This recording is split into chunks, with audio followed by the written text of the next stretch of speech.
முடிவுகளில் கவனம் தேவை என்ற தலைப்பில் ஒரு சிறுகதை. வாங்க கதைக்குள்ள போலாம். சீனாவில் ஒரு ஊரில் 10 விவசாயிகள் இருந்தார்கள். ஒரு நாள் அவர்கள் தங்கள் நிலங்களில் உழவு வேலை செய்து கொண்டிருந்தார்கள்.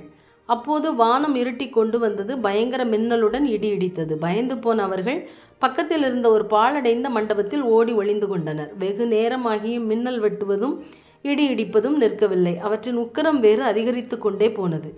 பயத்தில் நடுங்கிக் கொண்டிருந்த விவசாயிகளில் ஒருவன், நம்மிடையே ஒரு மகாபாவி இருக்கிறான். அவனை குறிவைத்துதான் கடவுள் இடியையும் மின்னலையும் ஏவி இருக்கிறார். அந்த பாவியை வெளியே அனுப்பிவிட்டால் மற்றவர்கள் பிழைத்து கொள்ளலாம் என்று சொன்னான். மற்றவர்கள் இதனை ஆமோதித்தார்கள். இத்தனை பேரில் அந்த பாவியை எப்படி அடையாளம் கண்டுகொள்வது என்று விவாதம் நடந்தது. விவாதத்தின் முடிவில் தீர்ப்பை கடவுளிடமே விட்டுவிடுவது என்று முடிவாயிற்று. அதன்படி அனைவரும் தங்கள் தொப்பிகளை கையில் பிடித்து கொண்டு தொப்பியை மலையில் நீட்டுவது என்று முடிவாயிற்று. அனைவரும் தங்கள் தொப்பிகளை மலையில் நீட்டினர். பயங்கரமான இடி முழக்கத்துடன் ஒரு மின்னல் வெட்டியது. அதில் ஒரு விவசாயியின் தொப்பி மட்டும் எரிந்து சாம்பலாகியது. மற்ற 9 விவசாயிகளும், இவன்தான் பாவி, இவனை முதலில் கழுத்தை பிடித்து வெளியே தள்ளு என்று கத்திக்கொண்டே அவன் மேல் பாய்ந்தனர். அந்த விவசாயி கெஞ்சி கதறி நான் அப்பாவி என்று மன்றாடினான். மற்றவர் யாரும் காதில் போட்டு கொள்ளவில்லை. அவனை பலவந்தமாக கழுத்தை பிடித்து வெளியே தள்ளினர்.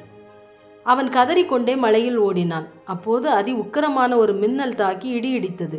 ஓடிக்கொண்டிருந்த விவசாயி அதிர்ச்சியில் உறைந்து நின்று விட்டான்.